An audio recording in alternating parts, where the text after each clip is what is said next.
Yeah, so I'm born in Kosovo. I grew up with a big family. You know, we used to live all together. Aunt, uncles. You know, we had a house. We've been all together, so very traditional. So I born there. I grew up with my grandmother because you know my father was. I live in Switzerland since 1976. Like many of the families, we send one of the family. Remember, we send in other country to be able to make, I would say, more money, you know, and to take care of the family. So my father was in Switzerland, so he took care of us. But I grew up with my grandmother. I think many reasons, but one of so my father used to come not that often in Kosovo, but when he come, you know, you don't see him, so you want to spend time. You look at him, you look at him like a hero, right? So I remember he always had this, not only one, but I remember wearing some watches, you know, and I remember I tried to took them and to listen and you know to see it, but without any thinking. I was just hearing something, you know, some, but not really much more, you know. And after that, they stay in your head. But when I come in Switzerland during the war, because we have to leave, we should not actually come never in Switzerland. He didn't want because he was thinking to come back one day in Kosovo. But during the war, we didn't have the choice, so we have to join him to escape. And you know, I came, and the first thing I saw, I remember, was this publicity about watches. So very quickly, I start to realize that we're coming in a country of watches, right? And I started, you know, I go school, and you know how the kids can be. It's tough, so I have to integrate myself. So the first years you don't have that much friend, so you're trying to find your passions, you know. And I started to be interested about watches, reading some books, and I did different practice, and I would say at 13, 14, I was sure that I'm interested about it, and to realize that you can go and learn, make an apprenticeship, you can learn how you build a watch. For me, it was fascinating. So very quickly, I came to this. You want to have the best learning possible, okay? So I was looking, and for me, the best was Patek Philippe. I was asking some info, and I remember I used to skate with one friend that I made, and he was doing his apprenticeship. So I asked him which is the best and why, and he advised me to go to Patek. And you know, I want just to go to the best. So I wrote, I did different tests, and finally they accepted me. But what is very good in Patek is really you have all the métier, and after that, what is good, you're moving all the workshops all around the company, and you can see everything. So for me, it was something incredible because you learn all the bases, and you know, I think they have good base, right? So, you know, I was young, and you want to learn more, and I knew that will take a lot of time to move, to go forward, you know, to come into the complication, and this is what I loved. And I say maybe it's a good time to move, to learn more, and BNB was a good opportunity, to say frankly, because they used to doing movement, complicated movement, and I remember when I took this choice, I saw that you can have more opportunity. They can eventually give you the chance. It was kind of startup. So I've been there, and it was really interesting because you know you learn how to build a movement. I did some prototyping. I was managing a team, so it was really interesting. So it was a dream, you know. I was looking at him, his evolution, and for me it's, you know, I always dreamed to be independent. So for me it was a dream to go to work for an independent watchmaker, to understand more, to feel what's to feel this what driven him, you know. And it was a dream, and finally I joined him in 2010, which was an incredible experience, you know. I mean, it must have been tough because Epigeon is known for each watchmaker doing the watch from A to Z pretty much. Yes, yes. But this way was challenging, you know. You want to try another thing, and it was really good learning. And also, you know, when you have a company that it's managed or driven by a watchmaker, I think the perception is different. You know, it's totally different. So this is why I wanted to go, and it was really an incredible experience. And really, I didn't think that I will not stay that much, because I stay just 2 years. So I would love to stay more, but you know, life sometimes it happens like this. You have things coming together, and in 2012, I started my own workshop. You know, it was more scary after, but the first moment and the first time that I took the decision to say, okay, one day I will become independent, it was when I was in Patek. I was 16 or 17, and I used to have this watch, was the 10 days tourbillon, the 5101 platinum. It was my first time I got a tourbillon in my hand, and for me this watch really made me realizing this is something incredible, and I want to have this kind of feeling, or have this kind of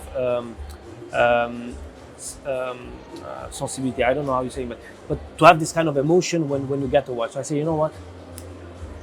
Doesn't matter in my life. I know today that one day I wanted to do, and from this moment, I try to take every decision possible to go into this direction. You know. So when I started in 2012, I was, how can I say, you know, you're young, 25, you think you know everything, but you don't know.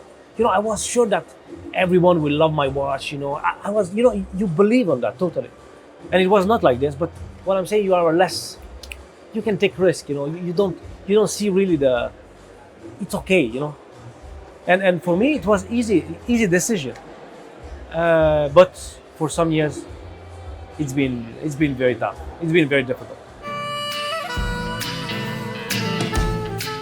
You know, my father, when I come in Switzerland, he say, you know what, this country give us everything. You can work, you can make a good life. You have to work 2 times more than Swiss people, because they give you a lot. So you have to show them that you love and you're thankful, you know. And this is why, you know, I built this imagination, I would say, in my head. You know, I say, you know what, you can't come in a Swiss country doing Swiss watches and put in an Albanian name, right? But it was only on my head. So this is why, and I was thinking, you know, I'm 25, I did nothing still, so who I am to put a name in my watch. So in my perception was, you have really to prove that you did something, and eventually you can put your name like a master watchmaker, you know. You are young, so you say, oh, you want to prove people that you are able, right? So I don't know if it was the good decision. I don't think so, because, you know, it was really hard. Again, the first 3 years, no sales. But at least I'm happy to take all the decision, because this is what really built me, I believe. Today, you know, again, when I started, I wanted just to do a few watches, to be alone, to be relaxed, you know, just wanted to do my watches, my philosophy. And I realized more and more, you know, you're having calls, people call you, you have administration, things like that, so you need help, right? And you are in Switzerland, the rent and all this, it costs you still. So slowly, I evolved a little, and I started, you know, to work with others and things, but, you know, it's always the same story. When you're doing not enough volume, when you have a particular quality, it starts really to be challenging. So slowly, I bring it home, because I didn't have choice.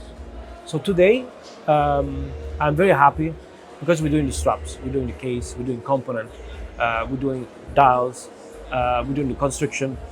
I'm quite happy, because I think in maybe 1 year, we'll be able to really realize everything. It was never the goal, again, to say, oh, you know, I wanted to be totally independent, but I realized that I don't have choice. I don't have choice, and I'm very, very happy, because in each métier, we're trying to be the best. I mean, not the best, but to be at least something that you are proud of it, you know. And I have some, I don't know, some challenges with my head, you know, like I really like quality, and when you get to some point, you know, yeah, I'm not able to really be happy with this. So I wanted to push, and today I know that in my workshops we are not talking about price, you know. It's all about time. And the time for me, if I had to put a lot of time for realizing a watch, it's okay, you know, it's okay. I'm happy to put it, but at least when I deliver a watch, I'm feeling happy, you know, I'm feeling proud. So Akrila, it's really my brand, it's my house, you know, so nothing will change about it. I bring my name, I put my name on the dial in 2018, because I think, you know, many collectors used to tell me, oh, you know, you should do it, and you should do it, and you should do it. And finally, I say, you know, maybe it's the right moment, and they convinced me. So in 2018, I say, okay, now I can sign my watches because I'm doing it. And in 2018, I put this, and I was happy. And I think people have a different perception because they don't see it like a brand. They really see it like an independent watchmaker who signed his watch, right? So it was a big moment, I believe, because people start really to see it differently, I believe. It was really a big change. You know, I started with Patek, so I learned watchmaking with Patek. So they are quite traditional, classic watches. For me, my education was classic, so it's always been there. But I started with something different because I wanted, you know, I wanted to do something different. And I realized that in watchmaking, we're not that open, you know. We want still to following some codes, which is good, I like it. But, you know, at 25, I want just to do something different. And I will continue to try a few other things. You know, I'm not stuck on just classic, but at least you can have choice. You know, today we're young. You know, sometimes we wear this, sometimes we wear suits. Sometimes we want this freedom. Because again, when you compare the first one I did, which I wait 3 years to have a collector who really believed me and say, you know what, I follow you, and to have a new watch in 2018, which was sold on a few days, yeah, was big difference. But in this kind of moment, this is why today, you know, I'm very happy. But I can't really appreciate, you know, it's incredible, but I'm not afraid because it doesn't matter what happened in my life. You know, you can put me outside without anything, I will survive. You know, I'm feeling good. You know, but I care. You know, I care. I want to do better. You know, I want to be able to say that tomorrow will be better than yesterday. You know, for example, also for us, when we develop a movement, to do just one movement, it's really a big cost. So we have to do it, you know, but we want to do something different. So we did for only watch one unique, which was in steel and enamel dial. And now we're working on a regular version, which will be totally different. Will be some dimension will change, dials a little will change, and actually the movement has given something different also. So it's completely different watch. I think the only thing I can tell, be passionate. One, second, because when you are passionate, you are driven differently. And the only advice I can tell you, I believe, and personally, if it's not hard, I don't believe. So if you are in a good era, and which is good, enjoy. Think about future, because eventually you will have some storm, you know, you will have some. So this is the only advice I can give. And be just yourself, find who you are, and follow your dream, and that's it, I believe. Thank you so much. Thank you.